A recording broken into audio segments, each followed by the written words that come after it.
queridos, tudo bem? Bem-vindos aí a mais um estudo da Palavra de Deus, continuando a nossa meditação no livro de Gênesis. Nosso objetivo hoje é tentar estudar o capítulo 26 e 27. Semana passada a gente fez o capítulo 25 e o objetivo era tentar passar pelo 25 e 26, mas o 25 ele foi tão intenso para a gente que a gente acabou não tendo tempo, né? Então hoje a ideia é que a gente possa então estudar o 26 e o 27.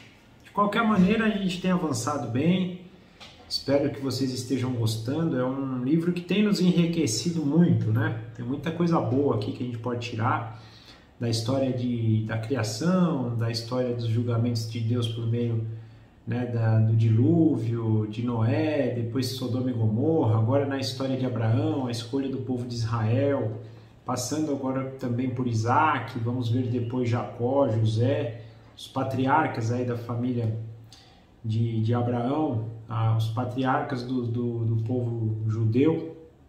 E a gente tem no exemplo deles aí, do convívio deles com Deus, muitas coisas boas para a gente aprender, né? E também poder crescer com isso. Mas antes de começar, vamos orar, pedir a orientação de Deus, para que Ele nos dirija nesse momento e a gente possa sair engrandecido. Papai, obrigado por mais uma semana, que o Senhor nos abençoa, por mais uma vez o Senhor permitir estarmos diante da Tua Palavra, diante do Senhor, que o Seu Espírito nos guie nesse momento, que nós possamos ser tocados pelo Senhor, que o Seu Espírito transforme cada vez mais o nosso coração, para que possamos parecer com o nosso Senhor Jesus Cristo. Em momentos como esse a gente aprende, a gente pode entender o relacionamento do Senhor com outros irmãos, nesse caso aqui os patriarcas, e por meio desse convívio com eles também tirar proveito e entender o que o Senhor espera de nós e como o Senhor pode se relacionar conosco. Então, nós entregamos esse momento nas Tuas mãos, pedindo que o Teu Santo Espírito nos trabalhe, produza em nós o mesmo sentimento que o Senhor produziu neles, que também nós possamos sair mais engrandecidos na direção de Cristo e com isso possamos glorificar o Teu nome. Nós entregamos esse momento nas Tuas mãos, te agradecemos em nome de Jesus. Amém. Então, gente, vamos começar pelo capítulo 26. A ideia é que a gente veja aí os versos de 1 a 6 no primeiro momento. E aí, conforme a gente for avançando, a gente vai relembrando também um pouco do que a gente viu a semana passada. Então, Gênesis 26, do versículo 1 ao versículo 6. Houve fome naquela terra, como tinha acontecido no tempo de Abraão. Por isso Isaque foi para Gerar, onde Abimeleque era o rei dos filisteus. O Senhor apareceu a Isaque e disse: não desça ao Egito, procure estabelecer-se na terra que eu lhe indicar. Permaneça nessa terra mais um pouco, e eu estarei com você e o abençoarei. Porque a você e a seus descendentes darei todas essas terras, e confirmarei o juramento que fiz a seu pai Abraão. Tornarei seus descendentes tão numerosos como as estrelas do céu, e lhes darei todas as terras, e por meio de sua descendência, todos os povos da terra serão abençoados. Porque Abraão me obedeceu e guardou os meus preceitos, meus mandamentos, meus decretos e minhas leis. Isaque ficou em Gerar. Então aqui parece que a história ela vai se repetindo, né? E aqui mais uma vez se repete um período de fome, assim como tinha ocorrido, né, na época de Abraão, e Isaque vai para a terra de Gerar. Aqui acontece algo um pouco melhor do que aconteceu com Abraão, porque Abraão tomava essas decisões e ele não consultava o Senhor, ele agiu errado, Isaque também vai agir errado, mas o Senhor de qualquer maneira evita um mal pior a Isaque, aparece para ele e diz para ele ficar ali e não descer para o Egito. Provavelmente, se ele descesse para o Egito, algo de ruim poderia acontecer. E ao aparecer para ele, Deus mais uma vez renova a sua aliança. A aliança que a gente viu por meio de Abraão, está vendo aqui com Isaque também, né? Já é a segunda vez que ele vai aparecer, dizendo: você vai ser o pai de muitas nações, eu te abençoarei, assim como abençoei teu pai. Ele fala, inclusive, aqui até algo bem bacana obediência de Abraão, né? Por causa da obediência de Abraão. E aí tem um dado importante para a gente, porque às vezes a gente pode confundir isso, né? Que foi por meio da obediência de Abraão que Deus então abençoa e abençoa Isaac e abençoaria toda a nação de Israel. É verdade, mas isso é consequência da própria ação de Deus. Nós sabemos disso porque no capítulo 15 nós estudamos que a aliança é feita de forma unilateral, ou seja, só Deus garante a aliança. A obediência de Abraão depende dessa fidelidade de Deus, né? Até porque se dependesse de Abraão, Deus não poderia permitir, uma vez que a gente viu durante a história de Abraão que ele falhou também. Ele obedeceu em grande parte, mas ele teve suas falhas. E Abraão, e a gente sabe hoje na história, Paulo vai falar muito disso, os Hebreus também, né, vai falar sobre isso, que Abraão foi justificado pela fé também, né, porque creu. E isso lhe foi imputado como justiça. Então a justiça de Abraão vem de Deus também. É importante a gente ter isso em mente para não achar que Abraão em algum momento foi justificado pelas suas obras. Ele nunca foi justificado pelas suas obras. Ele sempre foi justificado porque creu, porque teve fé. Mas, em consequência da sua fé, ele foi capacitado por Deus para obedecer em grande parte tudo aquilo que Deus determinou. Mais uma vez, ele não obedeceu em 100%. A gente viu que Abraão, em dados momentos, falha. Mas, por outro lado, em grandes momentos ele foi fiel, ele obedeceu. Por exemplo, quando foi provado, até, né, em relação a sacrificar Isaac, ele manteve-se firme com fé, mais uma vez, com fé, e aí pôde obedecer. Então, quando nós lermos essa passagem, a gente não pode confundir, achar que Deus está fazendo tudo pela obediência, é uma resposta à obediência de Abraão pelo mérito de Abraão. É uma resposta pela própria fidelidade de Deus que dá a Abraão capacidade dele obedecer. Que é a mesma forma que acontece conosco hoje, né? Hoje, nós fomos encontrados por Cristo, encontramos a salvação em Cristo. Por isso, Cristo hoje nos dá o Espírito Santo que habita em nós e nos capacita para que possamos obedecer. É mais ou menos aí essa dinâmica conosco. Até para a gente, mais uma vez, ter muito claro para a gente essa condição de lei, de obediência e de fé e de graça. Lembrando que a lei é o parâmetro que Deus estabelece para a gente entender o nosso pecado. Ao perceber o nosso pecado, a gente vai para Deus, que na sua graça nos perdoa e a partir de agora nos transforma numa nova pessoa revestida do Espírito Santo que nos capacita então para obedecermos. É um pouco dessa dinâmica. Um dado interessante aqui então é que ele vai para Gerar. A gente já estudou anteriormente, né, e viu que Gerar é aquela terra, até semana passada eu falei isso de novo, né, a terra lá dos filisteus, terra onde Abraão também foi numa época que teve fome, a terra onde Abimeleque era o rei. Inclusive nós vimos na história de Abraão que Abraão e Abimeleque fazem um acordo ali em relação a Abraão não amaldiçoar ou abençoar, né, Abimeleque, não ir contra, não lutar contra os seus filhos. Abraão, inclusive, faz um pleito ali de poços que os pastores de Abimeleque estavam, né, entulhando para que Abraão não pudesse ficar ou prosperar na terra. E eles fazem esse acordo lá, até então vivendo em paz tranquilamente. Isaac, da mesma forma, vai procurar, vai para a terra de Gerar e, por orientação de Deus, obedecendo ao mandato de Deus para não ir para o Egito e ficar ali em Gerar, ele obedece e aí fica em Gerar. Então, até aqui o versículo 6, agora vamos avançar do versículo 7 ao versículo 11. Quando os homens do lugar lhe perguntaram sobre sua mulher, ele disse: ela é minha irmã. Teve medo de dizer que era sua mulher, pois pensou: os homens deste lugar podem matar-me por causa de Rebeca, por ela ser tão bonita. Isaac estava em Gerar já fazia muito tempo. Certo dia, Abimeleque, rei dos filisteus, estava olhando do alto de sua janela quando viu Isaac acariciando Rebeca, sua mulher. Então Abimeleque chamou Isaac e lhe disse: na verdade, ela é tua mulher. Por que me disseste que ela era tua irmã? Isaac respondeu: porque pensei que eu poderia ser morto por causa dela. Então disse Abimeleque: tens ideia do que nos fizeste? Qualquer homem bem poderia ter deitado com a tua mulher, e terias trazido culpa sobre nós. E Abimeleque advertiu todo o povo: quem tocar neste homem ou em sua mulher, certamente morrerá. Então aqui nós percebemos o mesmo erro de Isaac, o erro que Abraão cometeu, né?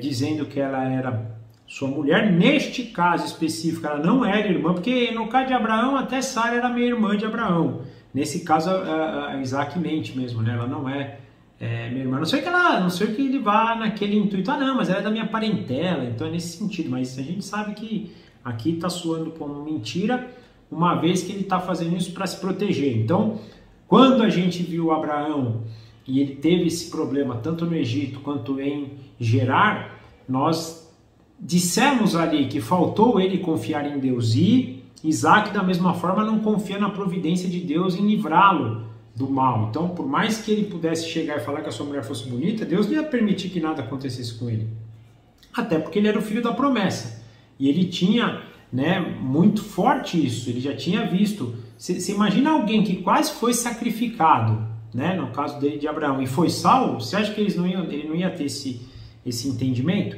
Mas isso nos mostra que às vezes a gente cai mesmo, isso faz parte da nossa caminhada cristã, a gente acaba às vezes esquecendo, né, da provisão divina, a gente acaba não dando valor para isso, e como Isaac aqui, a gente acaba também escorregando, e é o que acontece com ele. Então ele prefere, ele deixa que o temor dele, então, tome conta do seu coração a ponto de ele ter que mentir, porque estava com medo, né, de que o pessoal ali da região pudesse fazer mal para ele. Tem aqui uma situação, porque ele fala, ele ficou muito tempo ali, né? A gente percebe, então, no versículo 8, né, fazia muito tempo que ele estava em Gerar. E é engraçado, porque ninguém tocou em Rebeca nesse muito tempo que ele ficou lá. Aqui alguns pontos, talvez, né, por causa disso. Primeiro, Abimeleque tinha sofrido isso com Abraão, então pode ser que ele estaria com uma pulga atrás da orelha. Falou, olha, peraí, Abraão veio aqui e falou que a esposa dele era a irmã dele, né? Será? E outra coisa importante, no caso de Abimeleque, ele sabia da questão de Deus ter agido na vida deles ali, a ponto de mostrar, e já do próprio Abraão tem que interceder por eles, né? Então ele tinha penso que ele tinha esse temor no coração, né? De que se realmente fosse algo contrário aí à justiça divina, ele poderia sofrer as consequências, né? Mas eles não tocam nela, então, por esse longo tempo. Depois, então, de passar certo dia aí, esse longo tempo, certo dia, Abimeleque está na janela e percebe, então, Isaac acariciando Rebeca, e ali já pega, né? Eles são casados, na verdade não é tua irmã. Ele chama Isaac, também questiona por que você fez isso, por que você mentiu. Ele expressa então o seu temor, dizendo, olha, fiz isso porque eu achei que os homens da terra poderiam me fazer mal, uma vez que minha esposa é bonita, né? Que Rebeca era bonita, e se eu falasse que ela era minha esposa, eles poderiam me matar para que pudesse tomar posse dela. Mais uma vez, desconsiderando a providência divina. Mas Abimeleque, então aí também outra coisa interessante da providência divina também, porque por mais que Abimeleque pudesse temer essa situação, Deus também preservou Rebeca e não permitiu que ninguém tocasse nela. E o próprio Abimeleque aqui, depois de descobrir, fala, ó, ninguém toca nesse homem e nem na mulher dele, porque certamente morrerá. Lembrando do que aconteceu lá com Abraão. E aí é que é um princípio do temor. Olha que coisa interessante. Mesmo que eles pudessem desejar Rebeca, por ela ser uma pessoa bonita, eles temeram, né? E Abimeleque na hora fala, ninguém toca nela, porque se tocar, certamente morrerá. Olha o peso, o que ele considera de temor. Diferente, por exemplo, do que a gente viu de Esaú na semana passada, que tratou com desprezo, né? E a gente vai ver que essa falta de temor de Esaú fez mal para ele vai depois até se arrepender, não de forma verdadeira, mas de remorso disso. Mas esse temor que Abimeleque tinha, por exemplo, não teve Esaú sobre a sua primogenitura, perdendo inclusive a sua primogenitura. E aí avançando agora do versículo 12 ao versículo 17, Isaac formou lavoura naquela terra e no mesmo ano colheu a 100 por 1, porque o Senhor o abençoou. O Senhor enriqueceu e a sua riqueza continuou a aumentar, até que ficou riquíssimo. Possuía tantos rebanhos e servos que os filisteus o invejavam. Eles taparam todos os poços que os servos de Abraão, pai de Isaac, tinham cavado na sua época, enchendo-os de terra. Então Abimeleque pediu a Isaac: sai da nossa terra, pois você já é poderoso demais para nós. Por isso Isaac mudou-se de lá, acampou no vale de Gerar, e ali se estabeleceu. Então aqui mais uma vez Deus abençoa a família de Abraão, agora Isaac, o tornando próspero, o tornando alguém que era produtivo, né? Ele produzia, aqui a gente vê o termo que ele produz de 100 para 1, então Deus abençoando a vida dele. Lembrando, aqui a gente não sabe se a fome já passou, se já tinha cessado, mas era algo ali recente, né? Porque ele foi para lá por causa da fome. Por mais que no texto do versículo 8 a gente percebe que já tinha se passado muito tempo, mas a gente não sabia se já tinha ou não cessado, né, a fome. De qualquer maneira, se tivessem tempo de fome, imagina que coisa maluca, né? As pessoas passando fome e ele prosperando.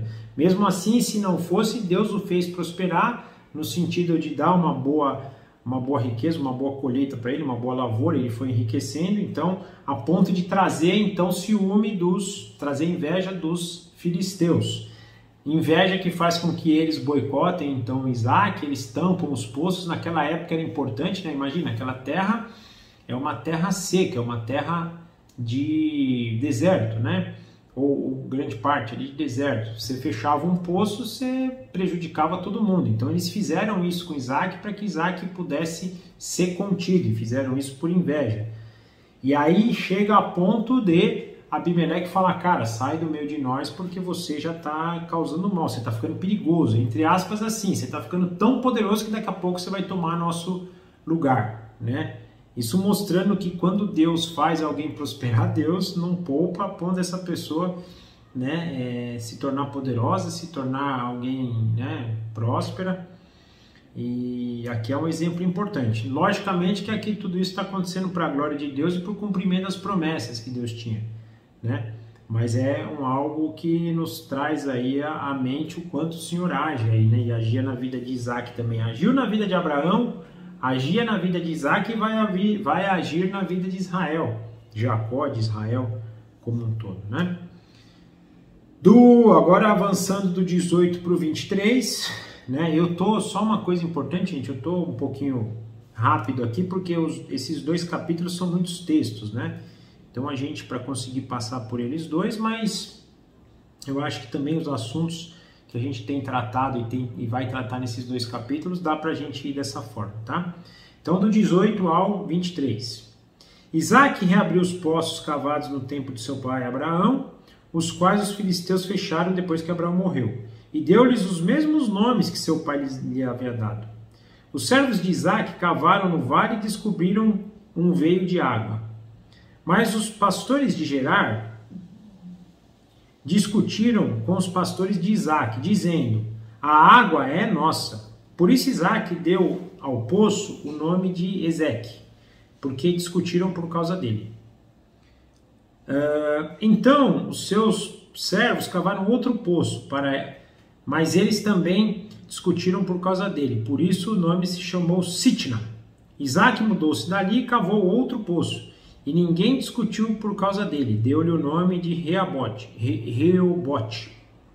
dizendo: agora o Senhor nos abriu espaço e propuseram e prosperaram na terra. Uma coisa que eu acho bacana aqui nessa passagem, que a gente vai vendo ele aí se locomovendo, indo atrás de poços, ele vê o boicote dos caras, o boicote até dos poços que Abraão tinha aberto ali, né? E era interessante, porque às vezes eles faziam isso para que quem fosse viajando, principalmente a família de Abraão, que provavelmente conhecia aqueles poços, não tivessem facilidade ali, até para não ficar na terra. Eu penso que o objetivo aqui de fechar é exatamente para não permitir que ninguém se estabelecesse ali, né? E tivesse dificuldade na viagem, né? Os poços poderiam servir, por exemplo, de pontos de parada para viajantes, né? E eles fecham os poços que Abraão tinha aberto e Isaac vai, né, redescobrindo esses poços, e ao redescobrir esses poços, também vinha de novo os pastores, fechavam os poços. O que é legal é que a gente não percebe Isaac aqui numa postura de briga, de confronto, de reclamar. E eu acho que até ele considera que é uma direção de Deus, porque se a gente pensar aqui, por exemplo, no versículo 22, ele fala, né, ele dá o nome de Reobote no último poço, ele fala: agora o Senhor nos abriu espaço e prosperaremos na terra.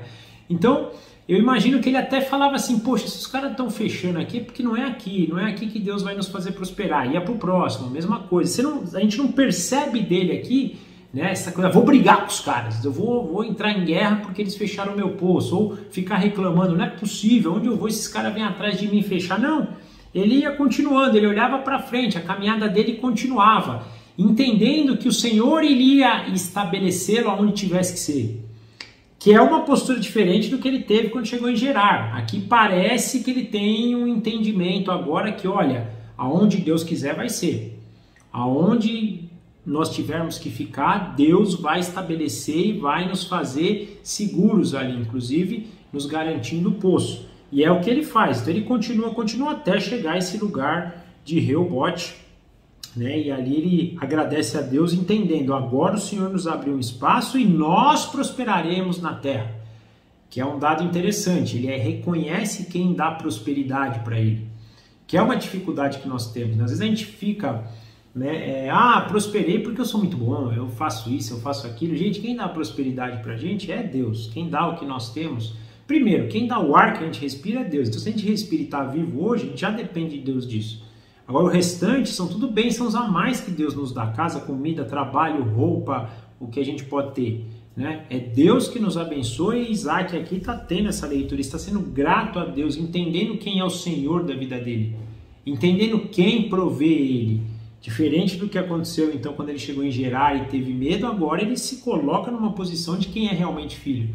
E aí mostra aquilo que eu disse no começo, essa variação que a gente vai ter na nossa caminhada, né? Muitas vezes a gente tem certeza de quem nos sustenta, de quem é a nossa torre forte, o nosso refúgio, a nossa fortaleza, mas em outros momentos a gente cai, né? Mostrando que isso é um pouco da nossa caminhada e que às vezes a gente vai passar por isso também, tá? E não é por isso que Deus vai nos deixar na mão, Deus não nos vai abençoar. Deus prova o seu amor por nós nessas situações. Mesmo Isaac fazendo isso, Deus estava ali com ele, Deus fazia ele prosperar, Deus abençoou ele, vimos anteriormente, Deus está prosperando com ele aqui na terra agora novamente. Então, indiferente disso, Deus estava com ele, né? Deus é um pai, tá? Eu não quero tirar aqui, gente, a gente tem que ter uma medida certa, que o amor de Deus também vem na justiça de Deus, por isso que a gente tem que ter um equilíbrio entre amor e temor, né? E principalmente entender o temor como um incentivo, como um combustível para a gente voltar para Deus. O temor que a gente deve ter de Deus não deve servir para nos afastar dele, pelo contrário, deve nos servir a ir até ele, a nos impulsionar até ele, porque ao mesmo tempo que a gente deve ter temor, nós não podemos esquecer que ele é o nosso pai, né? E é um pai perfeito, porque às vezes a gente tem a referência de pai e a gente corre esse risco de associar a paternidade de Deus com a nossa paternidade aqui humana, né? Os nossos pais, ou mesmo nós como pais, somos falhos. O nosso Pai Celeste não é. O nosso Pai Celeste, ele é perfeito, ele cuida dos filhos. Quando ele disciplina para provar, para santificar seus filhos, para evoluir com eles. E quando ele ama, ele também ama, e quando ele disciplina. Então, por mais que a gente possa ter este medo e a gente possa às vezes fugir de Deus por causa disso, a gente deve pensar o contrário, a gente deve se apresentar diante dele, para que a gente possa realmente entender tudo isso. Então, essa questão do temor é importante nessa direção também, né? E isso faz parte da nossa caminhada. Eu fiz esse parênteses aqui na história para a gente sempre ter isso em mente, tá? Agora, só para a gente avançar aqui, nós vamos do 24 ao 33 agora, né? Então, 24 a 33, isso. Tá um vento aqui, gente, tá batendo as portas aqui, tá tudo, acho que tá frio aí também, né? Aqui tá bem frio. Mas vamos lá, 24, versículo 24. Naquela noite, o Senhor lhe apareceu e disse: Eu sou o Deus de seu pai Abraão. Não tema, porque eu estou com você, e eu abençoarei e multipliquei os seus descendentes por amor ao meu servo Abraão. Isaque construiu neste lugar um altar e invocou o nome do Senhor. Ali armou acampamento e seus servos cavaram outro poço. Por aquele tempo veio a ele Abimeleque, de Gerar, com Alzate, seu conselheiro pessoal, e Ficol, o comandante dos exércitos. Isaque lhes perguntou: por que vieram me ver, uma vez que foram hostis e me mandaram embora? Eles responderam: vimos claramente que o Senhor está contigo. Por isso dissemos: façamos um juramento entre nós. Queremos firmar um acordo contigo. Tu nos não fará mal, assim como nada te fizemos, mas sempre te tratamos bem e te despedimos em paz. Agora sabemos que o Senhor tem te abençoado. Então Isaque ofereceu-lhes um banquete e eles comeram e beberam. Na manhã seguinte, os dois fizeram um juramento. Depois Isaque os despediu e partiram em paz. Naquele mesmo dia, os servos de Isaque vieram falar-lhe sobre o poço que tinham cavado e disseram: achamos água. Isaque deu-lhe o nome de Seba, e por isso até hoje aquela cidade é conhecida como Berseba. Tinha Esaú 40 anos de idade quando escolheu por mulher a Judite, filha de Beri, o Hitita, e também a Basimate, filha de Elon, o Hitita. Elas amarguraram a vida de Isaque e de Rebeca. Era para eu ter ido até o 33 para deixar esse de Esaú, mas eu acabei lendo também. Mas aí então a gente percebe, né, ele estabelece ali, fica um tempo por ali. De repente Abimeleque, da mesma forma que fez com Abraão, vem também atrás de Isaque, até porque quando Abimeleque fez a promessa com Abraão, fez a aliança com Abraão, Abraão tinha falado: então você não veio fechar os poços que eu cavei e tal. Como eles tinham fechado, acho que Abimeleque até ficou assim: puxa, nós não cumprimos a nossa parte do acordo, né? Vamos lá falar com ele. E da mesma forma que aconteceu com Abraão, fizeram com Isaque assim: puxa, Deus é com ele. Aqui mostra uma coisa interessante, mais uma vez, o temor de Abimeleque por Deus. Deus é com ele, vamos lá que não podemos ficar contra esse cara não, né? É mais ou menos assim, né? Os ungidos de Deus, a gente tem que estar do lado deles, não tem que estar contra eles. Acho que é o que Abimeleque pensava aqui, né? E aí eles vão então procurar Isaque. Ficol, que foi também fazer na época que Abimeleque falou com Abraão, Ficol estava, ele vai também, o seu servo Alzate, né? Eles encontram então Isaque pergunta, né, por que eles tinham ido lá, sendo que eles tinham expulsado Isaque da terra. Isaque, a primeira vez aqui de tudo isso que eu falei agora, a primeira vez que ele está dando uma reclamada, não é reclamada, ele está falando: ó, vocês me expulsaram da terra, vocês me odeiam, né? Mas de qualquer maneira ele recebe então Abimeleque faz essa proposta para eles, para que eles tratem bem os seus descendentes, assim como Abimeleque tinha tratado, porque apesar de ter expulsado ele, fez tudo em paz, fez tudo em tranquilidade, não foi hostil, né? Mesmo quando descobriu que ele era marido de Rebeca, ele não retrucou assim de forma rude, né? Pelo contrário, a gente vê aqui que ele despediu eles em paz, e o próprio, depois Isaque vai perceber isso, porque ele senta na mesa com eles, recebe num banquete, eles comem. Era bem íntimo isso, né? Quando você chamava alguém para comer na tua mesa, né, era algo que realmente trazia um tom de cordialidade e de intimidade. Você não trazia qualquer um para sentar na tua mesa, né? E Isaque faz isso, oferece um banquete para eles, eles fazem um acordo novamente, estabelecem um não fazer mal para o outro, que a gente sabe que é um acordo que não vai prosperar, uma vez que a gente vai perceber durante toda a história a briga entre os filisteus e lembrando que o povo de Gerar seriam os filisteus e o povo de Israel, né? Mostrando que isso não era também, e mostra o quanto as alianças humanas são frágeis, né? Do mesmo tempo que Gênesis nos reforça que a aliança de Deus conosco e com Abraão aqui é uma aliança inquebrável, né? Incorruptível, né? A gente vê que nos homens não, os homens é muito fácil, né? Eles quebram, a própria história vai mostrar pra gente, nós com Deus quebrando, os homens com os homens quebrando, as nossas alianças elas são frágeis, a gente não consegue, né, guardar a aliança. E aí ele chama esse nome de Berseba, ele repete a história também, porque essa mesma coisa, Abraão também, com esse nome também tinha, então eles ficam ali na região de Berseba. Eu falei ali mais para a região sul de Jerusalém, né, da Judéia, aquela parte de baixo ali de Israel, a parte de Berseba. E no versículo 34 a gente vê então a amargura que Esaú traz para Isaac e Rebeca.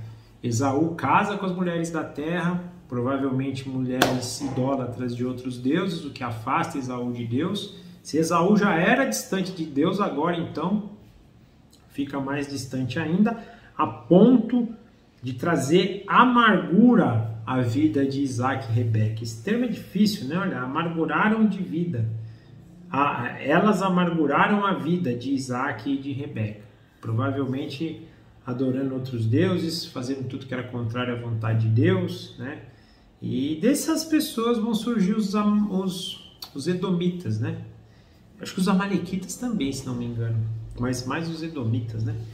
Eu digo os amalequitas porque esse povo vai dar trabalho para Israel. Nossa Senhora, o povo que deu problema para Israel. Na verdade, todos, né, os filisteus também, mas os amalequitas eram terríveis. A gente vai ver isso depois no decorrer da história, livro de Êxodo, de Números, né? Depois a própria história de Israel, aquela história de Esther, né, do cara que pede para matar o primo de Esther, é um amalequita. A gente vê o quanto isso é impactante. Então a gente percebe aqui que Esaú mais uma vez pisa na bola e agora casa com as mulheres da terra. Isso vai servir de incentivo depois para Rebeca, nós vamos ver agora no próximo capítulo, até Rebeca não deixar que aconteça o mesmo com Jacó. Mostrando até que a própria decisão também de Abraão ter procurado uma parente sua para casar Isaac também foi assertiva, né? Agora nós vamos... só um detalhe, né? Eu estava falando de Esaú aqui, isso vale para a gente, tá? Para essa questão do casamento entre um justo e um gentil, né?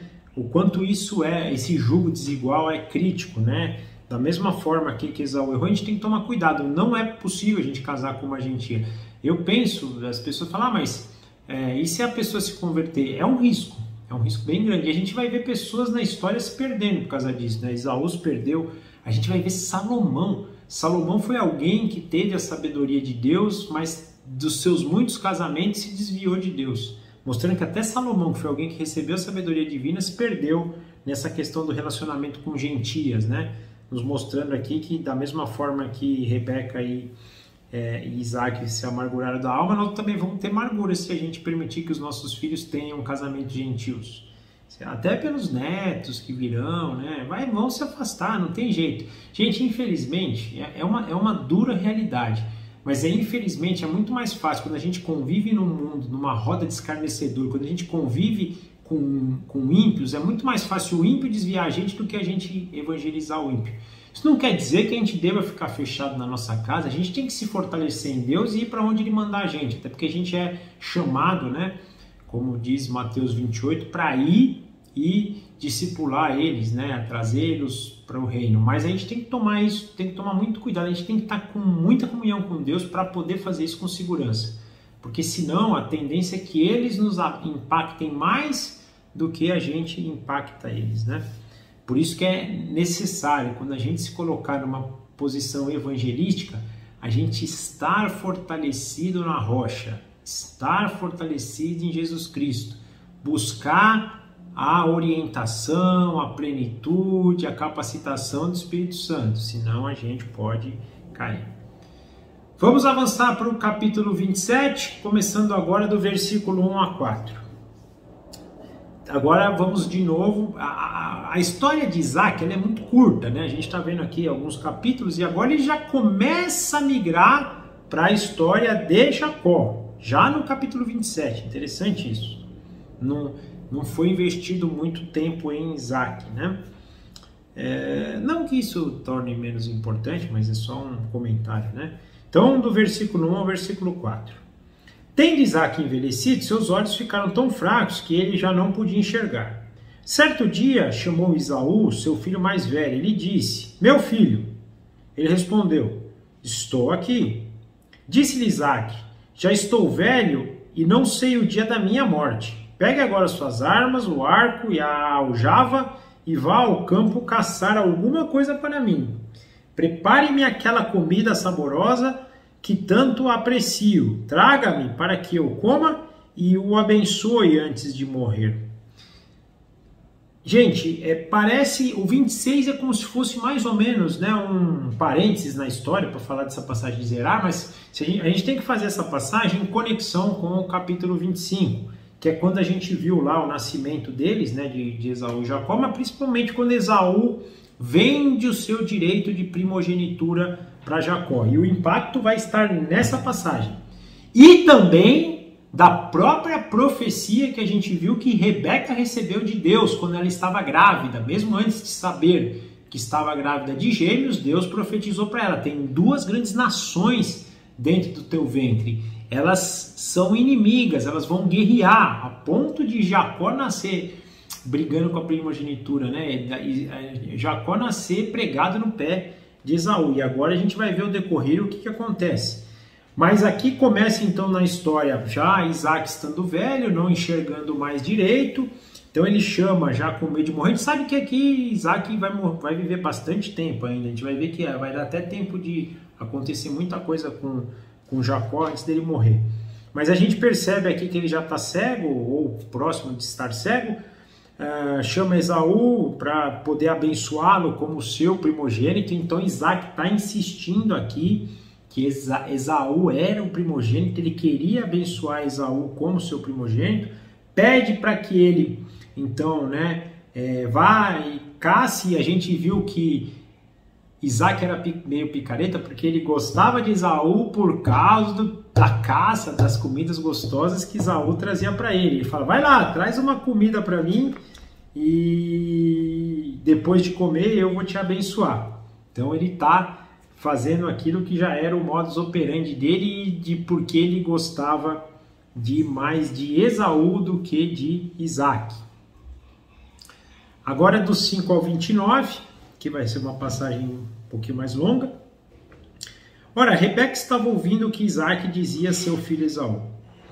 Quando Esaú saiu ao campo para caçar, Rebeca disse a seu filho Jacó: ouviu seu pai dizer a seu irmão Esaú: traga-me uma caça e prepare-me aquela comida saborosa, para que eu a coma, o abençoe na presença do Senhor antes de morrer. Agora, meu filho, ouça bem e faça o que eu lhe ordeno.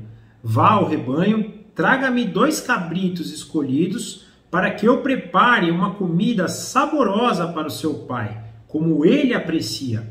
Então leve-a a seu pai, para que ele coma e o abençoe antes de morrer. Disse Jacó a Rebeca, sua mãe: mas o meu irmão Esaú é um homem peludo, e eu tenho pele lisa. E se meu pai me apalpar, vai parecer que estou tentando enganá-lo. Fazendo de tolo em vez de bênção, eu trarei sobre mim maldição. Disse-lhe sua mãe: caia sobre mim a maldição, meu filho. Faça apenas o que eu lhe digo. Vá, traga-os para mim. Então ele foi, apanhou-os e trouxe a sua mãe, que preparou uma comida saborosa como seu pai apreciava. Rebeca pegou as melhores roupas de Esaú, seu filho mais velho, roupas que tinha em casa, e colocou-as em Jacó, seu filho mais novo. Depois cobriu-lhes as mãos e a parte lisa do pescoço com peles de cabrito, e por isso entregou-os a Jacó, uma refeição saborosa e o pão que tinha feito. Ele se dirigiu a seu pai e disse: meu pai. Respondeu ele: sim, meu filho, quem é você? Jacó disse a seu pai: eu sou Esaú, seu filho mais velho. Fiz como o Senhor me disse. Agora assente-se e coma do que eu cacei, para que eu me abençoe. Coma do que cacei para que me abençoe. Isaque perguntou ao filho: como encontrou caça tão depressa, meu filho? Ele respondeu: o Senhor, o seu Deus, a colocou em meu caminho. Então Isaque disse a Jacó: chega mais perto, meu filho, para que eu possa apalpá-lo e saber se você é realmente meu filho Esaú. Jacó aproximou-se do seu filho Isaque, que o apalpou e disse: a voz é de Jacó, mas os braços são de Esaú. Não o reconheceu, pois seus braços estavam peludos como os de Esaú, seu irmão, e o abençoou. Seus braços estavam peludos como os de Esaú, seu irmão, e o abençoou. Isaque perguntou-lhes outra vez: você é mesmo meu filho Esaú? E ele respondeu: sou. Então ele lhe disse: meu filho, traga-me a sua caça para que eu coma e o abençoe. Jacó a trouxe e seu pai comeu. Também trouxe vinho e ele bebeu. Então Isaque, seu pai, lhe disse: venha cá, meu filho, dê-me um beijo. Ele se aproximou e o beijou. Quando sentiu os cheiros de sua roupa, Isaque o abençoou, dizendo: ah, o cheiro de meu filho é como o cheiro de um campo. Que o Senhor o abençoe, que Deus lhe conceda que Deus lhe conceda do céu o orvalho e da terra a riqueza, com muito cereal e com muito vinho. Que as nações da terra sirvam e os povos se curvem diante de você. Seja senhor dos seus irmãos e curvem-se diante de você, os filhos de sua mãe. Malditos sejam os que amaldiçoarem e benditos sejam os que o abençoarem. Trecho longo, mas bem crítico, né, gente? É crítico da história, mas também já profetizado por Deus. O trecho onde literalmente Jacó toma a primogenitura, o direito de primogenitura e a bênção que o pai dele, que Deus dá, então, para Jacó. É difícil a gente entender aqui, né, se é uma mentira, né, que eles fizeram, tanto Rebeca quanto Jacó. O que eles fazem aqui não é uma verdade, eles usam aqui então de uma mentira para a bênção, mostrando que às vezes o homem, aqui é a mesma coisa que quando Abraão e Sara querem ter um filho, mostrando que o homem às vezes quer dar uma mãozinha para Deus, porque Deus já tinha dito que ia acontecer. E mais uma vez eu penso que Deus fez isso na sua soberania, por entender, na sua soberania, na sua onisciência, por já saber que tudo isso ia acontecer, né? E mostrando que o coração do homem muitas vezes tem isso, a ponto de Deus ter que tratar o coração de Jacó, e Deus vai tratar durante a história o coração de Jacó. Não é à toa que Jacó vai passar por 21 anos aí depois sofrendo enganações também, né? Sendo ele enganado, da mesma forma que ele enganou as pessoas. Não creio que seria o propósito que Deus tinha estabelecido para ele ser o primogênito ou ser abençoado, mas é a forma com que ele e sua mãe decidem fazer. Então, nós percebemos aqui que Rebeca ouve, no versículo 5, né? Rebeca ouve então, né, Isaque falar para Esaú pegar lá a caça para que ele pudesse abençoar. Rebeca já corre ali e fala: vem cá, Jacó, eu ouvi seu pai falar isso, faz o seguinte, aí Rebeca faz o plano, né? Traz uma caça para mim lá, pega o que a gente tem no campo, traz aqui que eu vou preparar isso e você vai levar isso para o seu pai, né? Para que ele possa te abençoar. Mais uma vez, Rebeca já sabia que tudo isso ia acontecer. Eu acho que ela forçou a barra aqui, né? Mas ela tinha recebido a profecia. Isaque vai e faz isso, né? Ele vai até o rebanho, ele pega uma comida, uma caça, um cabrito, desculpa, né? Ele leva para Rebeca. Rebeca então prepara tudo isso. Só que na hora que eles estão confabulando o plano, no versículo 11 a gente percebe isso, aí Jacó começa a pensar, o Jacó também era meio meticuloso, né? Falou: mas imagina, como é que eu vou enganar meu pai? Porque Esaú tem muito pelo, eu não sou peludo, a minha pele é lisa, né?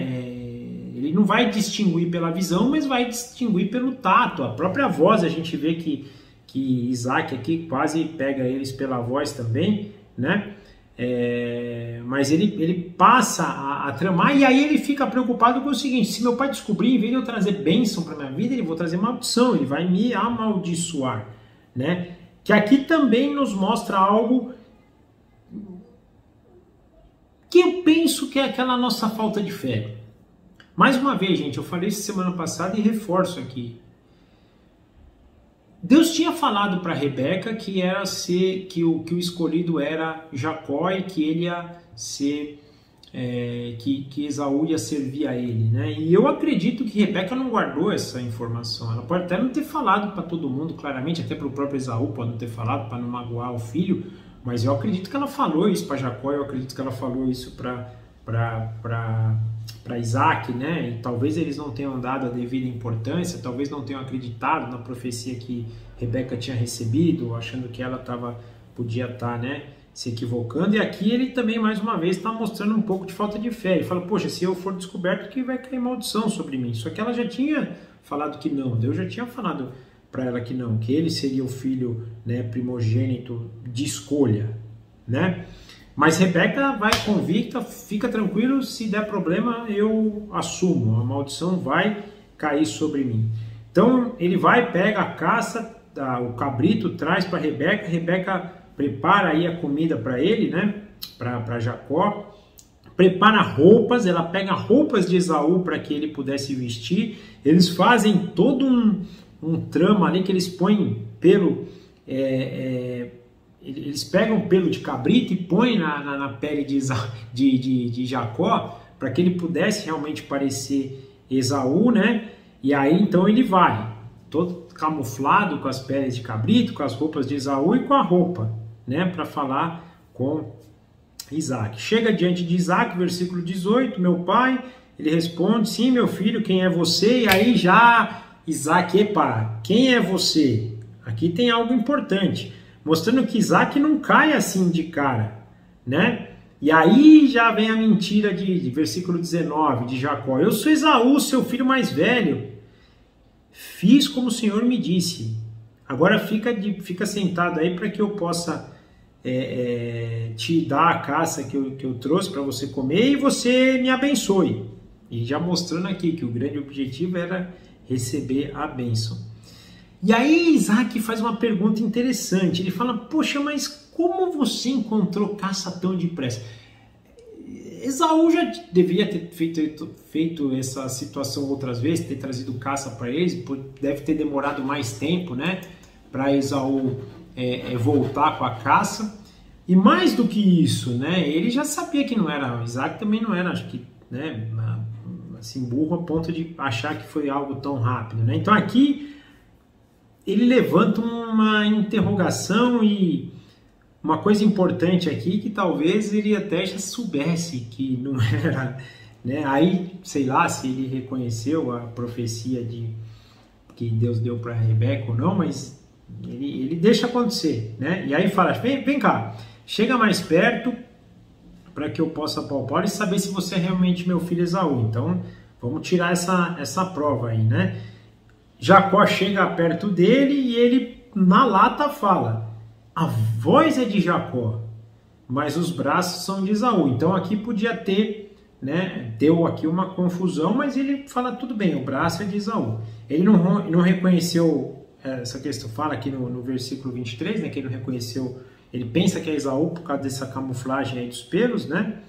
E aí no 24, então, ele pergunta, você é meu filho Esaú? E aqui tem uma coisa interessante, o Jacó responde, sim, eu sou. Aí, meu filho, traga a caça para que eu te abençoe. Uma coisa importante, até deixei passar aqui antes, quando ele fala, você tinha a caça, você trouxe a caça tão depressa, né? Ele fala aqui que o Senhor pôs então a caça no caminho dele. O negócio aqui é tão crítico que ele fala em nome de Deus, versículo 20, né? Como encontrou a caça tão depressa? O Senhor, o seu Deus, a colocou no meu caminho. Olha que coisa, ele tá até... A mentira dele envolve até Deus na história, né? Eu fico pensando Deus lá no alto, no auge da sua santidade, da sua justiça, vendo isso. E mais uma vez, gente, não é só pelo fato de estar falando de Jacó aqui, de falar de Esaú da semana passada, é sobre nós, né? A gente às vezes acha que pode, a gente mente em nome de Deus, é negócio tão triste, né? Tão deprimente. Nós hoje sermos filhos tão rebeldes de um Deus tão santo, tão justo, tão separado, fazer essas besteiras aqui. Mas, infelizmente, o bom, e aliás é uma coisa importante, né?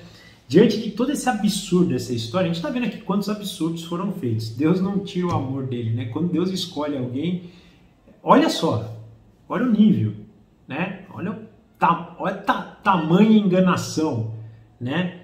Jacó vai sofrer consequência por isso, mas mesmo diante de tamanha enganação, Deus não tira o amor dele de Jacó, e Jacó ainda é o filho escolhido, mostrando que não depende de Jacó, mas da promessa que Deus fez de forma unilateral para Abraão. Não depende da obediência de Jacó, mas depende da promessa de Deus. É pela graça, não é pela lei. Eu leio uma passagem como essa e isso nos deixa bem claro, né, sobre isso. Avançando então, ele pede para trazer a caça, abençoa, ele come, né, bebe o vinho também que deu, chama Isaac para dar, chama Jacó, dá um beijo em Jacó, né? Ele fala, né, né, que o cheiro do meu filho é como um cheiro de um campo que o Senhor abençoou, e aí ele começa então a proceder a ser a bênção, né, para Jacó. Fala que Deus lhe conceda do céu orvalho, da terra riqueza, mas o que eu acho que é mais importante, que as nações o sirvam e os povos se curvem diante de você. Seja senhor dos seus irmãos. Seja senhor dos seus irmãos. Reconhecendo aqui a primogenitura. E aí tem um dado importante. Primeiro, se ele está realmente imaginando que era Esaú, que é a grande possibilidade, ele está indo contrário àquilo que a esposa dele tinha recebido e provavelmente ele sabia. Se não, se ele já soubesse algo também, ele estava sabendo que ele estava dando a bênção para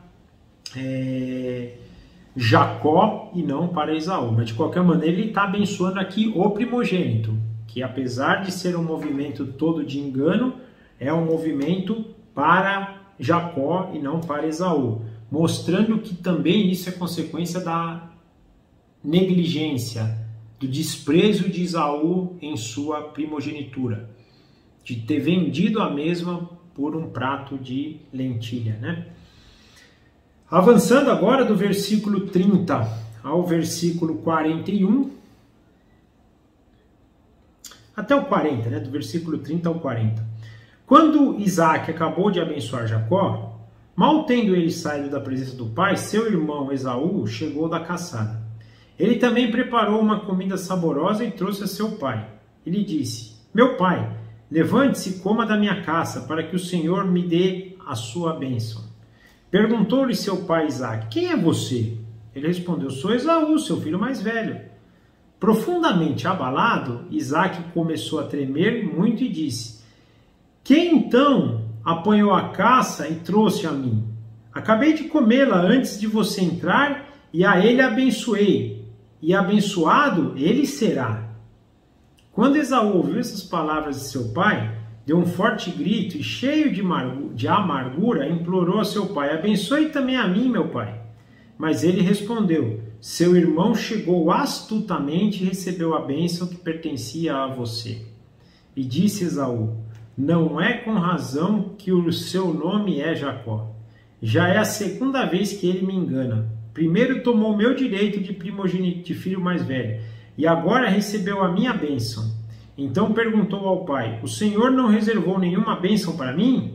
Isaac respondeu a Esaú: eu o constituí senhor sobre você, e a todos os seus parentes tornei servos dele, e a eles supri de cereais e de vinho. E que é que eu poderia fazer a você, meu filho? Esaú pediu ao pai: meu pai, o Senhor tem apenas uma bênção. Só um minuto aqui, gente, entrou um som aqui. Esaú pediu ao pai: meu pai, o Senhor tem apenas uma bênção. Abençoe-me também, meu pai. Então chorou Esaú em voz alta. Isaque, seu pai, respondeu-lhe: sua habitação será longe das terras férteis, diante do carvalho, que Deus do alto dos céus... Não, peraí que eu acho que eu li errado aqui, gente. De novo, versículo 39. Isaque, seu pai, respondeu-lhe: sua habitação será longe das terras férteis, diante do carvalho, que desce do alto do céu. Você viverá por sua espada e servirá a seu irmão, mas Quando você não suportar mais, arrancará do pescoço o seu jugo. Gente, essa passagem nos mostra então a consequência da irresponsabilidade, do desprezo dele da primogenitura. E não teve volta. Deus não permitiu que Isaac abençoasse. Por exemplo, a gente vê Deus abençoar Isaac, mas também abençoar Ismael, quando faz isso com Abraão. Mesmo que Israel, a nação, os filhos de Ismael, que formaram nações, não seguiram o caminho do Senhor, Deus abençoou Ismael. Aqui a gente vê que não, ele fala que ele vai ser escravo, ele vai ser subjugado pelo seu irmão, pelo fato dele ter vendido a sua primogenitura. Só passando rapidamente aqui pelos versículos, né? Então, mal ele tinha acabado de sair, Jacó, ele saiu já entre Esaú, aí vem essa questão de temor de Isaac. Muitos usam essa passagem para mostrar que ele não sabia, e realmente ele treme a perna, ele fica pálido, ele fica aqui, né? Nossa, quem é você agora? Mas Esaú acabou de sair daqui, não, sou eu. Aí ele descobre, aí cai a ficha, puxa, então Jacó me enganou você também, né? E tomou o seu direito de primogenitura, mas ele mantém a palavra dele, ele fala, não tem como, eu abençoei, está abençoado, você vai servir a ele, né? Versículo 35, seu irmão chegou absolutamente e recebeu a bênção que pertencia a você, né? E aí ele ainda fala, né? Que não tem jeito, você perdeu esse direito, né? Ele tenta, né? Falar, mas meu pai, não sobrou nada para mim, não sobrou nenhuma bênção. Isaac responde, eu o constituí senhor sobre você, e todos os seus parentes tornarei servos dele, e a ele supri de cereal e vinho, que eu poderia fazer sobre você, meu filho. Ele fala, então, dizendo aqui que realmente ele perdeu todo o direito, né? A gente vai ver que Esaú, na verdade, não fica totalmente desamparado. Quando vai acontecer algo aqui que a gente vai estudar nos próximos capítulos, né? Jacó vai ficar um tempo longe. Quando ele volta, a gente percebe que Esaú prosperou também. Então aqui eu penso que tem muito a ver com essa bênção futura, essa bênção, né? Realmente a bênção da promessa. Eu acho que tem muito mais disso do que bênção na terra, porque mais uma vez Esaú teve bênçãos aqui, Esaú foi um homem de posses, Esaú, quando Jacó volta, a gente vai ver que ele está bem de vida, mas ele então perdeu o mais importante, que não eram os bens dessa vida, mas o bem celestial, o bem da promessa, aquele bem maior de ser o primogênito da semente santa, o primogênito da onde viria e da onde veio o Messias. Eu acho que tem muito mais a ver com isso, porque a gente vai ver que ele vai ter cereal, ele vai ter bens, ele vai ter nessa sua vida aqui. Mostrando que eu acho que quando ele está falando de bênçãos aqui, ele está falando muito mais de algo futuro do que de algo aqui. E aqui para a gente finalizar, do versículo 40 ao 46, então Esaú guardou rancor contra Jacó por causa da bênção que seu pai lhe dera e disse a si mesmo, os dias de luto pela morte de meu pai estão próximos, então matarei o meu irmão Jacó. Quando contaram a Rebeca que seu filho Esaú dissera, ela mandou chamar Jacó, seu filho mais novo, e lhe disse, Esaú está se consolando com a ideia de matá-lo. Ouça, pois, o que eu lhe digo, meu filho. Fuja imediatamente para a casa do meu irmão Labão, em Harã. Fique com ele algum tempo, até que passe o furor do seu irmão. Quando seu pai não estiver mais irado contra você, quando o seu irmão não estiver mais irado contra você e esquecer o que você lhe fez, mandarei buscá-lo, porque senão perderia vocês dois num só dia. Então Rebeca disse a Isaac, estou desgostosa da vida por causa das mulheres hititas. Se Jacó escolher esposa entre as mulheres desta terra, as mulheres hititas como esta, perderei a razão de viver. Gente, aqui a gente percebe, né, por causa disso, a gente vai ver a